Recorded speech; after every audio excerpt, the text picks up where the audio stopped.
traite les points suivants, c'est bien. Mais il faut que moi-même, je puisse connaître ce produit. Qui est l'auteur du produit? À qui s'adresse le produit? Que contient ce produit? Comment on utilise ce livre?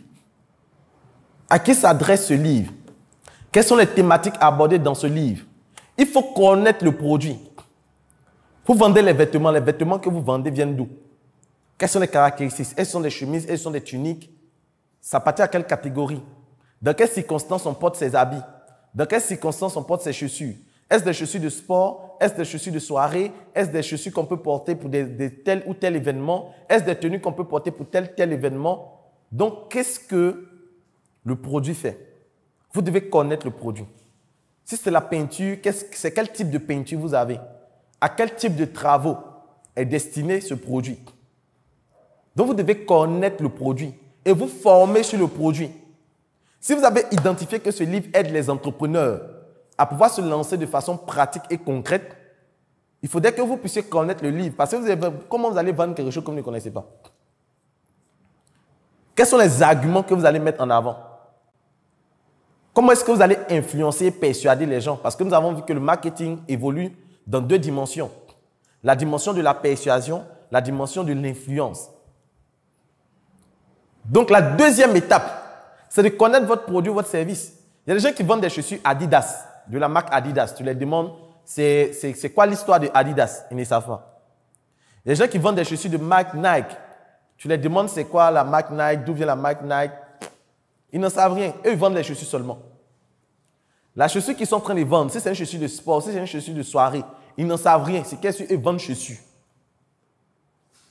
Et c'est une erreur. La deuxième étape, quand vous savez que le produit résout un problème, c'est de vous informer sur le produit. Comment je prends le produit, le savon noir? Je dois savoir, pour quelqu'un qui a les pieds d'athlète, comment il faut utiliser le produit. Sur quelle durée le produit commence à faire effet. Parce que quelqu'un peut prendre, il se lave aujourd'hui, il dit non, que bon, le savon, non. Pourtant, ce savon, il faut l'utiliser au moins sur une semaine. Au moins sur une semaine pour commencer à voir les effets. Mais si moi, je ne suis pas informé sur le produit, après 3 jours, la personne commence à se plaindre qu'il ne voit pas les changements. Si moi, je ne suis pas informé sur le produit, ça sera difficile pour moi de faire quoi? De pouvoir persuader la personne de comprendre que le produit qui est là, il est bon. Mais il faut l'utiliser sur une semaine au moins pour voir les effets. Donc, lorsque vous devez bâtir votre stratégie de vente, la deuxième chose, la deuxième étape, c'est de connaître le produit. Se former, s'informer sur le produit. Vous devez avoir au moins 50 raisons pour lesquelles les gens doivent acheter le produit. Au moins 50. Donc, vous devez asseoir raison 1. Ce produit-là aide à pouvoir résoudre les problèmes de la peau. Ce produit-là aide à pouvoir résoudre les problèmes de teigne. Ce produit-là aide jusqu'à 50 arguments. Ce livre-là va permettre aux entrepreneurs de pouvoir comprendre c'est quoi le business model. Ce livre va aider les entrepreneurs à pouvoir trouver une idée d'affaires rentable. Ce livre-là va aider les entrepreneurs à pouvoir passer de l'idée à la concrétisation de leur idée. Ce livre-là va les aider à pouvoir comprendre c'est quoi le business model. Ce livre-là va les aider à pouvoir mettre en place un business model. Ce livre-là va les aider à comprendre c'est quoi la différence entre le business model et le business plan. Ce livre aussi va les aider à pouvoir comprendre le fonctionnement des banques et le financement des banques par les entreprises. Ce livre-là va aider, jusqu'à 50 arguments. 50 au moins. Donc, vous devez avoir 50 raisons minimum qui doivent pousser les gens à acheter le produit, qui doivent pousser les gens à adopter le produit. Quel que soit le type de produit. Si vous avez les vêtements, donnez-moi 50 raisons pour lesquelles on doit prendre vos vêtements. 50 raisons. Minimum. Quand vous allez les avoir, vous allez avoir de l'argumentaire pour pouvoir faire de la vente. Je prends le modèle des chaises que nous avons ici à la Startup Academy. Pour les conférences. Vous savez pourquoi il n'y a pas les manches? Vous savez pourquoi il n'y a pas les manches? Est-ce que vous savez pourquoi? C'est obéir un principe de ce qu'on appelle l'ergonomie. C'est fait exprès. Vous allez voir qu'il y a certains restaurants, la table est ronde. Il y a d'autres, la table est rectangle. Tout ça, c'est obéir à des principes d'ergonomie. Ce sont des études qu'on va faire pour voir est-ce que de la manière dont on a conçu le produit permet de pouvoir atteindre les objectifs. Parce que le format de chaise qu'on adopte pour une conférence peut avoir un impact sur la qualité de la formation. Et ça, je l'explique avec les chaises qui sont ici. Les chaises qui sont ici n'ont pas de manches. Les chaises n'ont pas de manches parce qu'on voudrait que ceux qui suivent la formation évite d'être trop à l'aise. Quand je dis trop à l'aise, c'est-à-dire ils vont mettre la main, ils vont pouvoir s'adosser comme ça. Donc, lorsqu'il n'y a pas de manche, vous êtes obligé de pouvoir rester raide. Donc, de vous tenir bien. Et vous savez que si vous commencez, et c'est fait exprès, si vous commencez à vous étendre comme ça, vous allez glisser. Donc, vous êtes obligé de rester concentré. Donc, même les chaises qu'on va prendre, on ne va pas les prendre au hasard. Vous allez voir que ce modèle de chaise-là se trouve juste au niveau de, comment on appelle ça, du secrétariat. C'est-à-dire en face du secrétariat, nous avons adopté ce modèle de chaise. Mais pourquoi nous l'avons pris ce modèle de chaise? J'en vois. Parce que là, nous sommes dans la vente. Aujourd'hui, c'est pour voir qu'on a des produits, comment on fait pour vendre. Donc, nous avons pris ce modèle de chaise. Et si vous voyez ce modèle de chaise qui est au niveau du secrétariat, quand les gens viennent, c'est comme ça. Déjà, vous allez voir qu'on ne peut pas assez s'adosser. On ne peut pas assez s'adosser. Et lorsqu'on s'assoit, on n'est pas suffisamment à l'aise. Je vais dire, on est un peu en hauteur. Et puis voilà, il n'y a rien. Ce qui fait que lorsqu'on va venir s'asseoir devant la secrétaire, on ne va pas vouloir durer parce qu'on est un peu dans une situation inconfortable. Ce n'est pas les chaises où tu peux t'adosser, tu peux faire ça, non. Mais c'est fait exprès pour ne pas que les gens durent devant la secrétaire. Parce qu'ils vont venir draguer la secrétaire, on vient causer. C'est quand tu es à l'aise que tu vas faire ça. Donc, on met ce genre de chaise pour réduire le temps d'attente devant la secrétaire ou bien la durée de communication pour ceux qui vont venir au niveau de la secrétaire. Pour qu'ils aillent à l'essentiel puisqu'ils sont dans une situation inconfortable. Donc, tout ça s'obéit à des principes d'ergonomie. Et ça fait partie de la vente.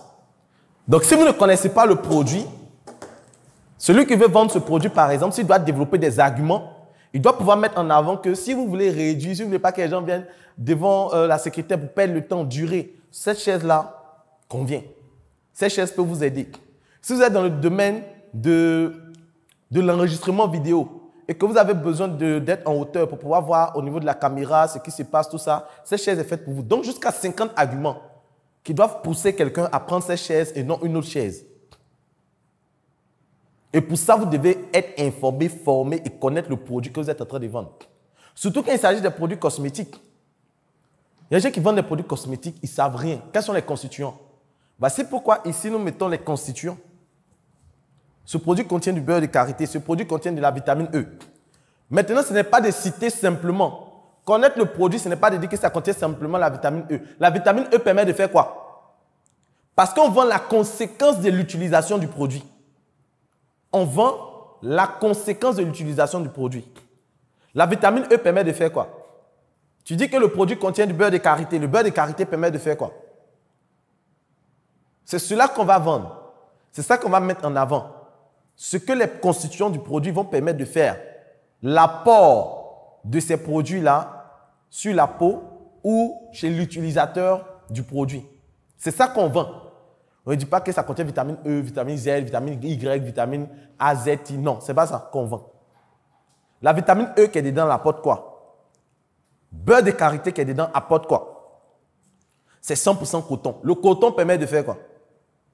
Le fait que le vêtement soit en coton, ça permet de faire quoi? Qu'est-ce que ça apporte? Et quand un vêtement n'est pas en coton, il peut être sous quelle autre forme? Il faut connaître tout ça. Donc, il faut s'informer et se former sur le produit. Si on sait que c'est ce produit-là qui peut résoudre le problème, il faut ensuite s'informer et se former sur le produit. C'est capital. Deuxième étape. Ça va? Monsieur Loukou, aidez-moi, je veux avoir plus de clients. Monsieur Loukou, quelles sont les stratégies pour vendre plus et plus vite? Monsieur Loukou, vous avez bâti une communauté de plus de 1700 personnes en un an à travers 20 pays. Comment vous avez réussi à faire cela? J'ai besoin de nouveaux clients. J'ai besoin de nouveaux clients. Monsieur Loukou, aidez-moi. Voici une demande, une requête qui me revient énormément en tant que coach, en tant que formateur en vente et stratégie de vente. Et j'aime poser toujours cette question à ces personnes et je te pose cette question à toi. Où sont passés tes anciens clients? Où sont ceux qui ont déjà acheté tes produits, tes services? Est-ce que tu as un endroit où tu peux répertorier tous tes premiers clients jusqu'à aujourd'hui? Si je te demande le nom de tes 5 premiers clients quand tu as démarré ton business, le produit qu'ils ont acheté, la quantité de produits qu'ils ont acheté ou le service qu'ils ont acheté, l'argent qu'ils ont déboursé pour acheter ce service, est-ce que tu peux me donner cette information? Toi qui fais le business depuis 1 mois, 2 mois, 3 mois, 1 an, 2 ans, 3 ans, te rappelles-tu de tes premiers clients? Et c'est tout l'objet du livre « La vente commence après l'achat ». Oui, la vraie vente commence après l'achat. Malheureusement, plusieurs vendeurs pensent que vendre se limite juste à trouver des personnes qui achètent.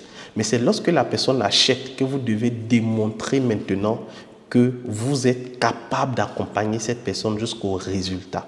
Voici pourquoi il faut mettre en place ce qu'on appelle un service après-vente. Vous avez déjà remarqué ces entreprises-là où vous avez acheté des produits. Après, ils vous envoient des petits messages de salutation. Ils vous envoient des messages de joyeux anniversaire. Ils vous envoient des offres promotionnelles. C'est ce qu'on appelle une stratégie de service après-vente. Et plusieurs vendeurs, surtout les vendeurs débutants, ignorent les stratégies de fidélisation client. Il y a des vendeurs qui n'ont pas de base de données, qui ne savent même pas c'est quoi une base de données.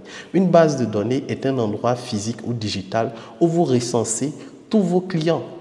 Donc, vous pouvez mettre en place une base de données client où vous notez le nom, le genre, le type de produit, la localité de la personne afin de pouvoir déterminer quel type de client paye plus vos produits. Est-ce que ce sont les hommes? Est-ce que ce sont les femmes? Quels sont les profils des hommes, des femmes qui achètent tes produits?